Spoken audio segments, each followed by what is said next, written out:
നീണ്ട 10 വർഷത്തെ ഇടവേളയ്ക്ക് ശേഷമാണ് സംസ്ഥാനത്തെ പാഠ്യപദ്ധതി പരിഷ്കരിക്കുന്നത്.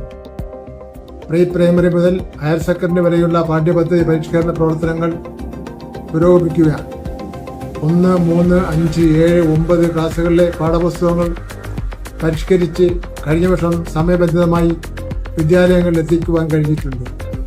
ഈ വർഷം 2, 4, 6, 8, 10 ക്ലാസുകളിലെ പരിഷ്കരിച്ച പാഠപുസ്തകങ്ങളുടെ വിതരണം അടുത്ത മാസത്തോടുകൂടി പൂർത്തീകരിക്കും. പൊതുവിദ്യാഭ്യാസ മേഖലയിൽ ആദ്യമായാണ് 9ാം ക്ലാസ്സിലെ വാർഷിക പരീക്ഷ കഴിയുന്നതിന് മുമ്പേ 10ാം ക്ലാസ്സിലെ പരിഷ്കരിച്ച പാഠപുസ്തകങ്ങൾ വിതരണം ചെയ്യുന്നത്. ഇത് വകുപ്പിനെ സംബന്ധിച്ച് അഭിമാന നിമിഷമാണ്. ഈ പരിഷ്കരണ പ്രവർത്തനം ഏറ്റെടുത്ത് പൂർത്തിയാക്കിയ SCRT അച്ചടി നിർവഹിക്കുന്ന KBPS, വിതരണത്തിന് സഹായം നൽകുന്ന കുടുംബശ്രീ, മറ്റ് സർക്കാർ വകുപ്പുകൾ എന്നിവയുടെ യോജിച്ച ഇടപെടലിന്റെ ഫലമായാണ് ഇത് പൂർത്തീകരിക്കുവാൻ കഴിഞ്ഞത്. 40 ലക്ഷത്തിലധികം കുട്ടികൾക്ക് മലയാളം, ഇംഗ്ലീഷ്, തമിഴ്, കന്നഡ ഭാഷകളിൽ 3.8 കോടി പുസ്തകങ്ങൾ അച്ചടിച്ച് വിതരണം നടത്തും.